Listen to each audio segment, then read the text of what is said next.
बाजरा हमें सर्दियों में ज़रूर से खाना चाहिए। बाजरा सर्दी में हमारे शरीर को गर्म रखता है और खाने में भी ये बहुत ही ज़्यादा टेस्टी है। तो हम बाजरे की ही एक नई तरह की आपको एक रेसिपी बनाना बताएंगे। हमने यहाँ पे ले ली है 1 कटोरी बाजरी और वजन में ये बाजरी 125 ग्राम है। हमें यहाँ पर नई बाजरी ही लेनी है। पुरानी बाजरी में हल्का सा कड़वापन होता है और वो दिखने में भी ऐसी काली दिखती है। अब इस बाजरी को ही एक बाउल में हम डाल देते हैं और बाजरी में हम डालेंगे पानी और बाजरी को हम 3 से 4 पानी से धो लेते हैं। और बाजरी को हमें यहाँ पर कंकर वगैरह हो तो साफ करके ही बाजरी को लेना है। बाजरी को मैंने 2-3 पानी से धो लिया है और बाजरी में से हमें सारा पानी निकाल लेना है और एक कपड़े पर इस बाजरी को हम सुखा लेते हैं। बाजरी में बिल्कुल भी पानी नहीं होना चाहिए और 10 मिनट के लिए इस बाजरी को हम सुखा लेते हैं। बाजरी यहाँ पर सूख गई है और हाथों में भी बिल्कुल भी पानी नहीं लग रहा है और बाजरी को मैंने पंखा लगाकर 10 मिनट के लिए सुखाया है। अब इस बाजरी को हम इकट्ठी कर लेते हैं। बाजरी को धोने से बाजरी में जो भी कचरा वगैरह होता है वो निकल जाता है और बाजरी का जो पतला छिलका होता है बाजरी के ऊपर वो भी धोने से आराम से निकल जाता है। अब इस बाजरी को हम एक बड़े वाले मिक्स जार में डाल देते हैं। बाजरी को हमें बड़े वाले मिक्सर जार में ही डालना है ताकि बाजरी को हम जब दरदरा करेंगे तो ये आराम से होगी। और बाजरी को हमें बहुत ज़्यादा बारीक नहीं पीसना है। हमें यहाँ पर 1 सेकंड के लिए मिक्सर जार को चलाना है, वापस बंद करना है और वापस से 1 सेकंड के लिए चलाना है। ऐसा हमें 5 से 6 बार करना है जिससे कि ये बाजरी के ऊपर जो छिलका है वो निकल जाए। बाजरे को हमने यहाँ पर ऐसा दरदरा कर लिया है। अब इसे हम एक थाली में निकाल लेते हैं। अब इस बाजरे को हम झटक लेते हैं। इस तरह से झटकने से बाजरे में जो भी कचरा वगैरह होगा वो निकल जाएगा। बाजरा यहाँ पर भारी होता है तो पीछे की तरफ रह जाता है और कचरा हल्का होता है तो वो आगे निकल जाता है। इस तरह से आराम से हम यहाँ पर 2 से 3 बार इस बाजरे को झटकेंगे और पूरा जो भी कचरा होगा वो निकालेंगे। बाजरे को हमने अच्छे से झटक लिया है और बाजरा आप देख सकते हो ऐसे साफ हो गया है।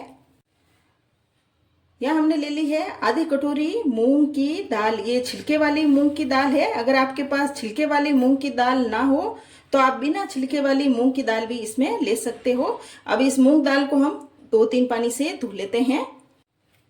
यहाँ हमने ले लिया है कुकर और जिस कटोरी से मैंने 1 कटोरी यहाँ पर बाजरी ली थी उसी कटोरी से मैं यहाँ पर 5 कटोरी जितना ही पानी डाल दूंगी।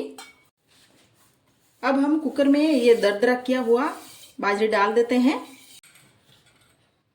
और आधा चम्मच जितना ही हम इसमें डालेंगे नमक।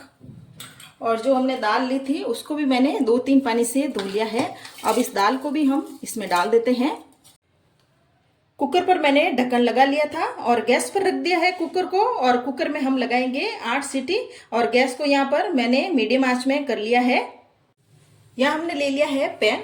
अब इस खिचड़े में हम तड़का लगाएंगे। यहाँ मैंने डाल दिया है 2 टेबल स्पून जितना ही तेल। तेल यहाँ पे गर्म हो गया है। हम इसमें डालेंगे 2/4 चम्मच जितनी ही हींग और आधा चम्मच ही इसमें हम डालेंगे जीरा। या मैं तेल का तड़का लगा रही हूँ, आप चाहे तो इस खिचड़ी में घी का तड़का भी लगा सकते हो। और 2/4 चम्मच जितनी ही हम इसमें डाल देंगे सरसों।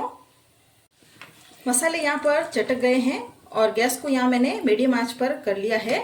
अब इसमें हम डालेंगे एक कटा हुआ प्याज और साथ ही हम डालेंगे एक कटी हुई हरी मिर्च। इनको भी हम मिक्स कर लेते हैं और तेल में भून लेते हैं।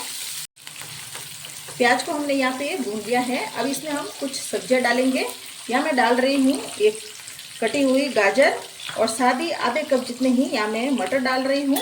इनको भी यहाँ पर मिक्स कर लेते हैं और 1-2 मिनट के लिए तेल में इनको भी भून लेते हैं। सब्जियों को हमने यहाँ पे 2 मिनट के लिए भून लिया है और सब्जियाँ ऐसी सॉफ्ट भी हो गई है। अब इनमें हम डालेंगे कुछ सूखे मसाले।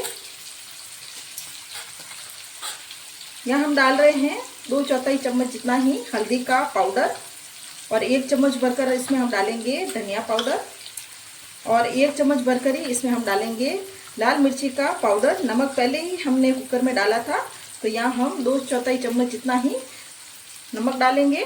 साथ ही इसमें हम डालेंगे कड़ी पत्ता और इन सारे मसालों को हम एक बार मिक्स कर लेते हैं। सारे मसालों को हमने अच्छे से तेल में भून लिया है। अब इसमें हम डालेंगे एक कटा हुआ टमाटर, और टमाटर को भी हम यहाँ पे मिक्स कर लेते हैं। अब इन मसालों में हम डालेंगे पानी।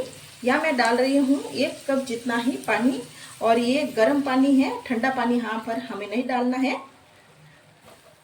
और एक बार वापस से मिक्स कर लेते हैं। अब हम इस पर ढक्कन लगाएंगे और इन सब्जियों को हम पकने देते हैं। कुकर में हमने 9 सीटी लगाने के बाद कुकर का ढक्कन खोल लिया है और कुकर का प्रेशर निकल गया था। और बाजरे को हम एक बार देख लेते हैं। बाजरा यहाँ पर अच्छे से पक गया है और दाल भी अच्छे से पककर ऐसी गल गई है। अब हम वापस से सब्जियों को देख लेते हैं। सब्जी यहाँ पर अच्छे से पक गई है और बीच में भी हमने 1-2 बार ढक्कन हटाकर इनको चला लिया था और सब्जियाँ पक गई है। अब जो हमने बाजरा उबाला था उसे हम इन सब्जियों में डाल देते हैं और यहाँ पर मिक्स कर लेते हैं। अगर ये रेसिपी बनाने का तरीका आपको ज़रा भी पसंद आए तो मेरे चैनल को आप ज़रूर से सब्सक्राइब करें और हमें सपोर्ट करें। ये खाने में बहुत ही ज़्यादा टेस्टी रेसिपी है। इस सारे मिक्सर को हमने यहाँ पे मिक्स कर लिया है। बस 1 मिनट के लिए इस मिक्सर को हम पकाएंगे, जिससे कि मसालों का टेस्ट भी बाजरे में अच्छे से आ जाए। बाजरे को हमने 1 मिनट के लिए पका लिया है। बस इतना ही पकाना है और ज़्यादा हम इसको नहीं पकाएंगे। और इस पर हम डालेंगे धनिया पत्ती और इसको भी हम मिक्स कर लेते हैं। ऊपर से हम डालेंगे घी। घी डालने से ये खिचड़ी और भी ज़्यादा टेस्टी लगेगी।